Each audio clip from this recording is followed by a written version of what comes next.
यदि मैं बात करता हूँ यहाँ पे किसकी, मैग्नीज की, तो भाई यहाँ पे देखना 1s 2s 2p 3s 3p तक तो सेम ही रहेगा। यहाँ पे जब कहानी आएगी तो यहाँ पे क्या होगा, तो आप बोलेंगे सर इस वाली जगह पे क्या होने वाला है, यहाँ पे एक तो पहले था, ठीक है, अब कितना कर देंगे, यहाँ पे एक एक्स्ट्रा कर देंगे। अच्छा जी, इसका इलेक्ट्रॉनिक विन्यास लिखना है तो लिख लीजिए क्या होगा, तो आप बोलेंगे सर इसका इलेक्ट्रॉनिक विन्यास इस प्रकार से हो जाएगा 1s2 2s2 2p6 3s2 3p6। Last में चेंज करना है आपको, पहले वाली कहानी अभी तक जो लिखी थी वही लिखनी है, आगे चेंज कर देना है 4s2 कर देना, और यहाँ पे 3d कितना रहेगा, तो आप बोलेंगे सर 3d तो मेरा 5 ही रहने वाला है, ठीक है जी, तो 3d में तो आपको वहां पे 5 ही करना पड़ेगा, तो आप भर दीजिए इसको भी 1 1 1 1 और ये 1।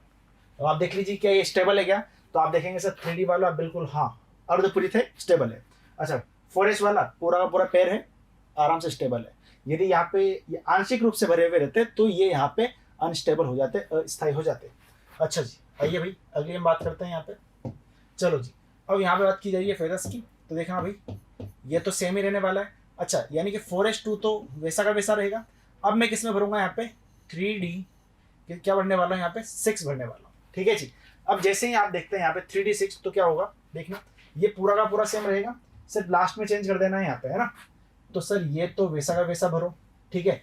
अब सर ये ऐसे भरा हुआ था, ये इस तरह से भरा हुआ था, अब यहाँ पे विपरीत चक्रण वाला यहाँ पे एक डाल दो, ठीक है, तो कहानी मेरी बन जाएगी। अच्छा जी, अगली हम बात करते हैं, आ जाओ भाई। अगली बात की जाए कोबाल्ट की, तो कोबाल्ट क्या होगा, तो आप बोलेंगे सर 4s2 तक तो सेम रखो, अब कितना कर दो यहाँ पे 3d7 कर दो। अच्छा सर डी में कितने भरने हैं, डी में कितने कक्षक हैं यहाँ पे, तो आप बोलेंगे सर 5 कक्षक हैं, एक कक्षक में 2 इलेक्ट्रॉन आ सकते हैं, तो कितने हो जाएंगे यहाँ पे टोटल 10 हो जाएंगे। यानी कि जब तक 10 नहीं हो जाते तब तक ये क्या करेगा, अपना कक्षक चेंज नहीं करेगा, ठीक है। चलो भाई 3d7 हो गए, तो सर ये तो पूरे के पूरे भरने ही है, ठीक है। यहाँ पे आ जाओ, इसको यदि देखा जाए तो ये पूरा का पूरा भर दो, ये ऑलरेडी भरा हुआ था। अच्छा अब यहाँ पे डाल दो, यहाँ पे डाल दो, यहाँ पे डाल दो, कहीं भी डाल दो, बस यहाँ पे क्या लेना है आपको, विपरीत चक्रण वाला लेना है, क्योंकि हम क्या कर रहे हैं यहाँ पे, युग्मित कर रहे हैं इलेक्ट्रॉन्स को। अच्छा जी, आगे कहानी को बढ़ाते हैं।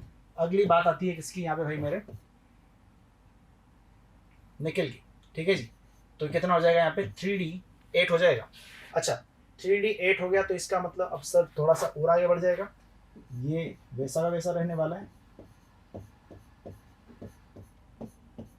अच्छा अब आप कहाँ पे भरेंगे, तो आप बोल देंगे सर आप यहाँ पे डाल दीजिए, यहाँ पे डाल दीजिए, यहाँ पे डाल दीजिए, लेकिन जो डालने वाले हैं यहाँ पे इलेक्ट्रॉन वो क्या होना चाहिए, विपरीत चक्रण वाला होना चाहिए।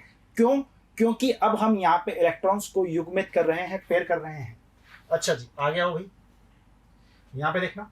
अच्छा कॉपर की हम बात कर रहे हैं, अब यहाँ पे जाकर के मेरा दूसरा अपवाद आ गया, ठीक है, यानी कि आवर्त सारणी का दूसरा अपवाद यहीं पर जाकर के आएगा। अच्छा अब तक तो आप क्या लिख रहे थे यहाँ पे 4s2, ठीक है जी। अब यहाँ पे 3d8 हो गया, अब यहाँ पे कितना हो जाएगा, यहाँ पे 3d9 यदि आप करने का ट्राई करते हैं तो कैसे होगा, ध्यान देखना भाई।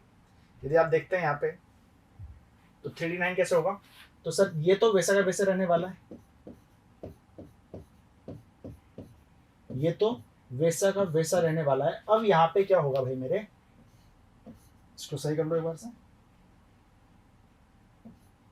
अच्छा अब यहाँ पे एक इलेक्ट्रॉन यहाँ पे जैसे ही आता है ना, तो आप देखेंगे कि सर ये पूरा भरा हुआ है, लेकिन ये वाला जो है ना वो क्या है, यहाँ पे आंशिक रूप से भरा हुआ है, यानी कि अब यहाँ पे बात थोड़ी जम नहीं पाएगी। अच्छा क्यों, क्योंकि सर एक काम कर सकते हैं यहाँ पे, यदि मैं इस इलेक्ट्रॉन को उठा करके यहाँ पे डाल दूं, क्या बोला मैंने, यदि मैं इस वाले इलेक्ट्रॉन को उठा करके यदि मैं यहाँ पे डाल देता हूं तो क्या होगा, एक बार करके देख लेते हैं, देखें ये वाली कहानी बैठ जाएगी क्या।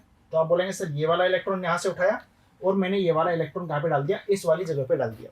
जैसे ही मैंने ये वाला इलेक्ट्रॉन वहां पे डाला तो आप देख सकते हैं सर जो 3d है ना वो पूरा भर चुका है, ठीक है, और जो 4s है ना वो क्या है, यहाँ पे अर्धपूरित है, यानी कि 3d तो क्या हो गया, पूर्ण पूरित हो गया, और जो यहाँ पे 4s था वो क्या हो गया, अर्धपूरित हो गया, यानी कि दोनों के दोनों स्टेबल है, आराम से कोई दिक्कत नहीं है। अब इसका इलेक्ट्रॉनिक विन्यास मुझे क्या करना पड़ेगा, यहाँ पे चेंज करना पड़ेगा।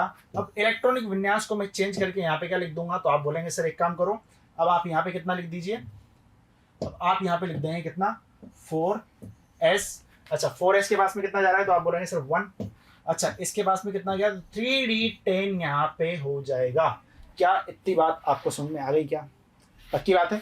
यदि 9 करते, ठीक है, तो फिर कहानी मेरी बैठ नहीं पाती।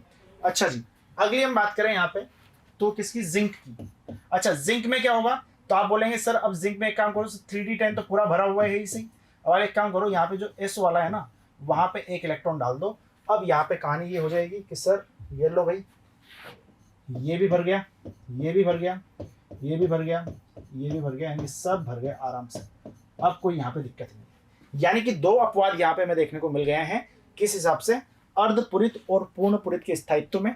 एक तो क्रोमियम 24 नंबर का, और एक यहाँ पे कौन सा आता है मेरा, कॉपर यानी कि 29 नंबर का। ये 2 जो अपवाद हैं यही आपके एग्जाम में पूछे जाते हैं, ठीक है जी। यानी कि मोस्टली इन्हीं के इलेक्ट्रॉनिक विन्यास में जो भी विद्यार्थी होते हैं वो गड़बड़ी करते हैं। क्यों? क्योंकि ये क्या होता है, यहाँ पे अर्धपूरित और पूर्णपूरित कक्षकों का स्थायित्व लेके बैठे हुए रहते हैं, ठीक है जी। तो आज हमने यहाँ पे क्या किया है, परमाणु क्रमांक 30 तक जितने भी थे पूरा इलेक्ट्रॉनिक विन्यास लिख लिए, या फिर ऐसा बोला जा सकता है कि एटॉमिक स्ट्रक्चर को पूरी तरीके से हमने यहाँ पे समाप्त कर दिया, ठीक है जी। तो मिलते हैं अगली क्लास में, धन्यवाद।